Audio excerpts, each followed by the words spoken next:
A good late afternoon and thanks for joining us. I'm Sage. You're watching Kalkine TV live from Sydney. This is the last show of the day, the last trade, and there's no better way to wind down the day than with the day's market close commentary. So let's get started. And today the ASX 200 closed lower, dropping 50.50 points or 0.68% and crossing below its 125-day moving average. The big banks and miners led the market lower. The index has lost 0.73% for the last 5 days, but sits 3.44% below its 52-week high. However, 8 of 11 sectors ended higher despite the decline. Information technology was the best performing sector, gaining 1.51% and 1.96% for the past 5 days. And let's take a look now at the top gainers and losers of the day.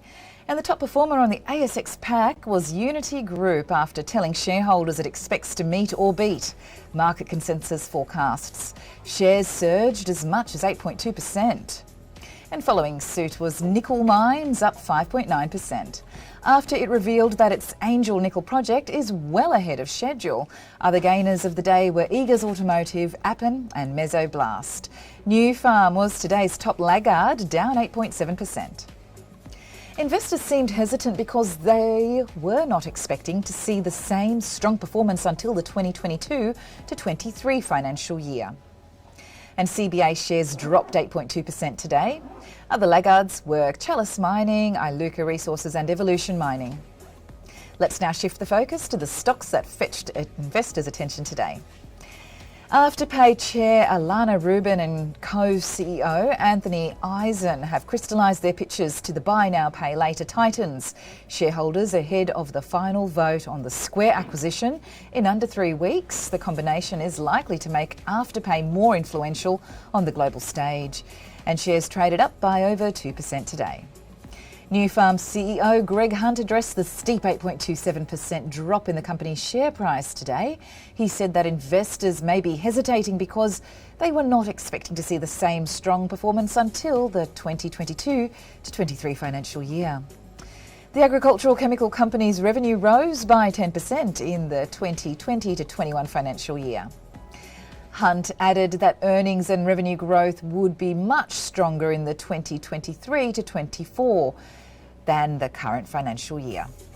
And Commonwealth Bank has said that fierce price competition in the crucial home loan market was eroding the lending giant's profit margins, detracting from earnings growth in the latest quarter. CBA shares traded 8% lower today. And the A2 Milk Company held its annual general meeting today. Chief Executive David Bortolussi said Chairman David Hearn stuck by their strategy of doubling down on China. The company late last month revealed revenue fell 30% and net profit fell 79%. Today, shares traded in the red zone. And biofuel company Leaf Resources has gone into a 1-month trading halt. It will investigate an explosion at its Appletree Creek pine chemical plant on Friday night. One contractor was seriously injured and the plant was damaged. Fibre network provider Unity Group jumped as much as 9% to a high of $4.21 today after telling shareholders it expects to meet or beat market consensus forecasts. It also confirmed it would begin a share buyback tomorrow. The company could, however, suspend the buyback and make acquisitions instead. And we've reached the time for a short break, but stay with us.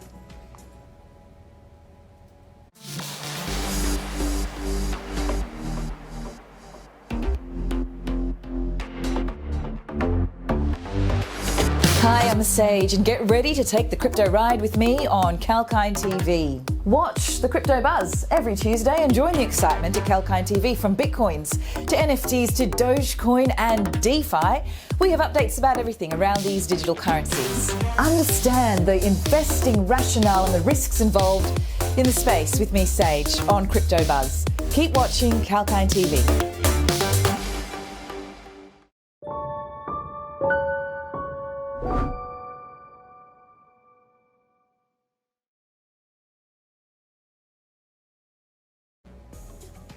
Welcome back. Let us move on now to the next segment and understand the Asian market's performance. And even though better than expected US retail data boosted the Wall Street equities overnight, the Asian shares failed to follow suit. MSCI's broadest index of Asia-Pacific shares outside Japan slipped 0.45%, while Japan's Nikkei lost 0.4%.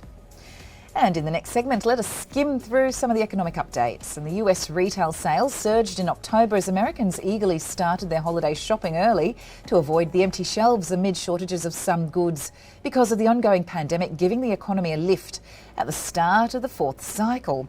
Retail sales increased 1.7% in October and the core retail sales accelerated 1.6%, and manufacturing production rebounded 1.2%.